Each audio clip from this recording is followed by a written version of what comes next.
मैं हूं सुदेश। चलिए आज की ताजा खबरों को जानते हैं।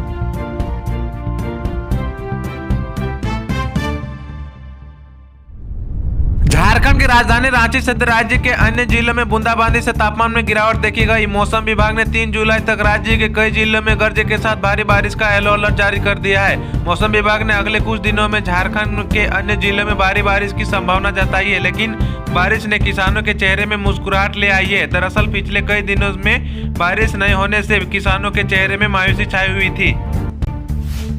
झारखंड में जेएसएससी पीजीटी परीक्षा में बीजेपी ने अनियमितताओं के आरोप लगाए हैं। जेएसएससी पीजीटी यानी Jharkhand SSC post graduation teacher परीक्षा को लेकर दावा किया गया कि एक ही सेंटर से 70 से 80% कैंडिडेट्स ने परीक्षा पास किया है। इसके परिणाम पिछले महीने घोषित किए गए थे। झारखंड बीजेपी ने सोमवार को राज्य के मुख्यमंत्री चंपई सोरेन से उन सभी परीक्षाओं में सीबीआई जांच की सिफारिश करने की अपील की है जिसमें अनियमितताओं के आरोप लगे हैं। 23.72 करोड़ की लागत से कल्याण विभाग में 44 आवासीय विद्यालयों का संचालन हो रहा है। सरकार ने 17 स्वयंसेवी संस्थानों ट्रस्ट का चयन किया है। यही चयनित संस्थान झारखंड आश्रम और एकलव्य विद्यालय का संचालन कर रहे हैं। आश्रम और अनुसूचित जाति एंड आवासीय विद्यालय में कक्षा 6 से 10वीं तक की पढ़ाई होती है। 31 मार्च 2026 तक चयनित संस्थानों को जवाबदेही दी जाएगी। झारखंड में विधानसभा चुनाव को लेकर सरगर्मी तेज हो गई है। इंडिया और एनडीए गठबंधन सियासी बिसात पर गोटियां चल रहे हैं। भाजपा ने 2 दिग्गज केंद्रीय मंत्री शिवराज सिंह चौहान और असम के मुख्यमंत्री हिमंत बिस्वा शर्मा को प्रभारी बनाकर झारखंड भेज दिया है। वहीं इंडिया कैंप में बैठकों का दौर चल रहा है। झारखंड में 5 जनवरी 2025 तक सरकार गठन की समय सीमा है। इको क्लब के जरिए 2 जून से अब तक 1 लाख पौधे लगे। 5153 नए आदर्श किचन गार्ड का स्कूलों में हुआ निर्माण। 1 जुलाई मिशन लाइफ के तहत राज्य के सरकारी विद्यालयों में इस वर्ष निर्धारित लक्ष्य की प्राप्ति के लिए 1 लाख पौधे लगाए जा चुके हैं। बड़ी खबर जमशेदपुर से है, जहां कोबाली थाना क्षेत्र के पालीडी गांव में सोमवार सुबह तेज रफ्तार ट्रेलर अनियंत्रित होकर पलट गया। दुर्घटना में 2 घर क्षतिग्रस्त हो गए। वैसे इस घटना में जान माल की कोई क्षति नहीं पहुंची है। घटना के बाद पुलिस मौके पर पहुंची। झारखंड के मुख्यमंत्री चंपई सोरेन ने सोमवार को जमशेदपुर के सोनारी स्थित कागल नगर के ब्रह्मानंदम अस्पताल का उद्घाटन किया। उन्होंने कहा है कि बेहतर चिकित्सा व्यवस्था उपलब्ध कराना प्राथमिकता होना चाहिए। स्वस्थ समाज से ही समृद्धि एवं विकसित राज्य का निर्माण होता है।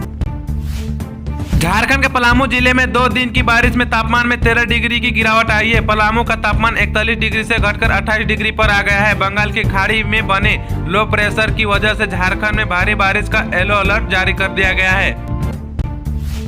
झारखंड हाईकोर्ट ने सोमवार को राज्य सरकार से मौखिक तौर पर पूछा है कि वह राज्य में सूचना आयोग, मानव अधिकार आयोग, लोकायुक्त सहित 12 संवैधानिक संस्थाओं में प्रमुख पदों पर नियुक्ति के मामले में कछुआ चाल क्यों चल रही है। कोर्ट ने कहा है कि राज्य सरकार की ओर से खाली पदों को भरने के लिए जो टाइम फ्रेम बताया जा रहा है वह बहुत ज्यादा है। इन संवैधानिक संस्थाओं में पिछले 3 से 5 साल से प्रमुख पद रिक्त है। इसके लिए टाइम फ्रेम की अवधि कम रखनी होगी। इंजीनियरिंग कॉलेज में नामांकन की प्रक्रिया देश भर में शुरू हो गई है। झारखंड सरकार की देखरेख में संचालित इंजीनियरिंग कॉलेज में एडमिशन के लिए अब तक काउंसलिंग भी शुरू नहीं हो पाई है। झारखंड संयुक्त प्रवेश प्रतियोगिता परीक्षा परिषद को इंजीनियरिंग कॉलेज में नामांकन की प्रक्रिया की जिम्मेदारी सौंपी। पिछले दिनों बिहार में भारी बारिश के चलते एक के बाद एक 3 पुलों के ढहने की खबर सामने आई है। अब पता चल रहा है कि झारखंड में अर्गा नदी पर बना एक निर्माणाधीन पुल भी पहली बारिश में ही ढेर हो गया है। इसके अलावा अरुणाचल से भी पुल टूटने का तस्वीर सामने आया है। लोहरदगा नगर भवन में सोमवार को कांग्रेस चुनाव परिणाम समीक्षा समिति की बैठक हुई, जिसमें समिति के अध्यक्ष प्रदीप कुमार बलमुचू की मौजूदगी में जोरदार हंगामा हुआ। 2 गुटों में बटे कांग्रेस के कार्यकर्ता आपस में ही भिड़ गए। कार्यकर्ताओं ने एक दूसरे पर जमकर आरोप प्रत्यारोप लगाया। साथ ही कथित तौर पर बदसलूकी की बात भी कही जा रही है। बिहार के छिपा दोहर पुलिस ने प्रतिबंधित उग्रवादी संगठन जेजेएमपी के 4 उग्रवादी को हथियार के साथ गिरफ्तार करने में सफलता पाई है। चारों की गिरफ्तारी रविवार की छिपा दोहर थाना क्षेत्र के बागटोला मोड़ के पास एंटी क्राइम चेकिंग अभियान चलाकर की गई है।